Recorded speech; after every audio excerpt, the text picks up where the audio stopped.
Hi, I'm Dr. Jackie Fenton. I'm a physical therapist and yoga instructor. I'm teaming up with USTA NorCal to bring you different strengthening and mobility activities to improve your tennis game. Today I'm going to go over how to warm up before a tennis match, and in particular, what to do before you even step on the tennis court. So the first thing that I suggest you do is either do some type of light cardio that's going to get your heart rate up. That can be a slight jog for about 5 minutes, jumping rope, or even ladder drills. So you just get your heart rate up, get your breathing going a little bit and a little bit warmer before you do some light mobility and strengthening activities. So after you do your light cardio, the first thing that you can do is start to warm up your shoulders. So you'll start to make some big circles with your arm in one direction, about 5 times, and then you'll go in the opposite direction. And it's okay if like your whole body moves with you, right? Because it does when you're serving. And then you'll do the other arm, right? So I'm a right hand person, obviously, since I started with my right arm. And even though I don't serve with my left arm, I still move the shoulder around to get it ready to go on the tennis court. So about 5 circles in each direction.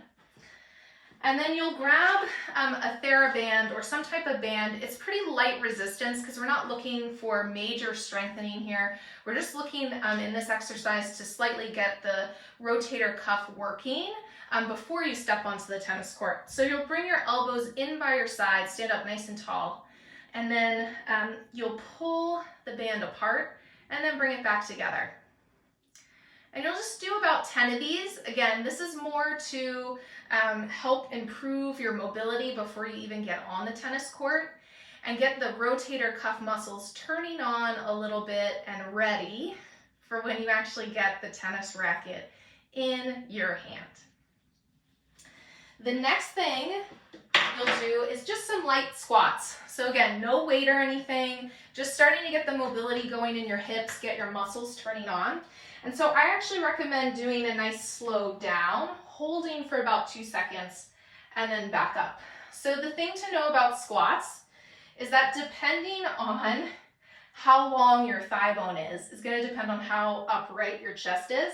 So I have pretty long thigh bones, so my chest falls a little bit further forward. If you're somebody with shorter thigh bones, you may notice that your chest is a little more upright. Neither is wrong in squatting.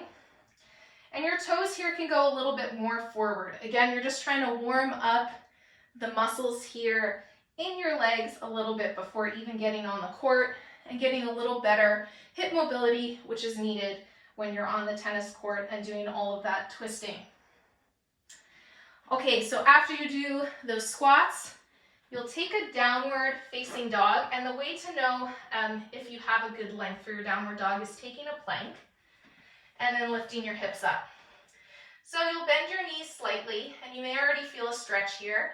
And again, this here, we're looking to get a nice little stretch, but also, again, warming up the shoulders by doing opposite hand to toe.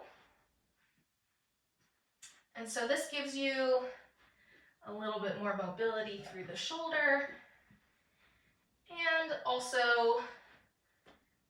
turns on the muscles in the shoulder to gain a little bit more strength.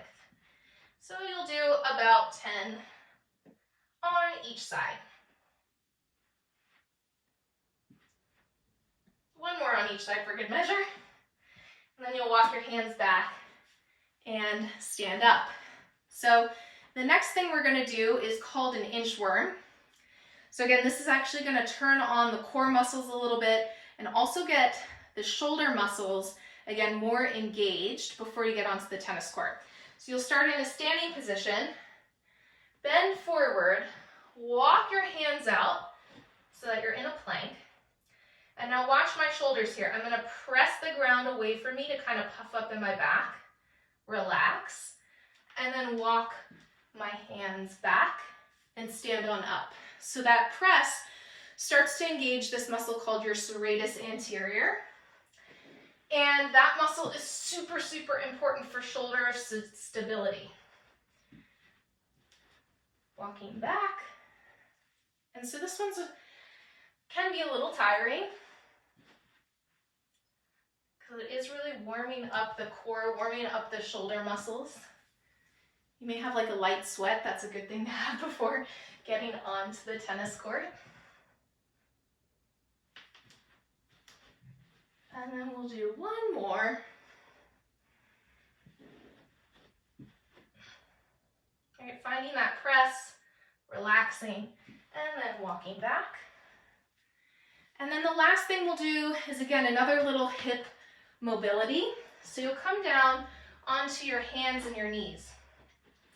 And you're gonna bring your knees as wide apart as you can tolerate, and then come down to your elbows. So your legs here look a little bit like a frog.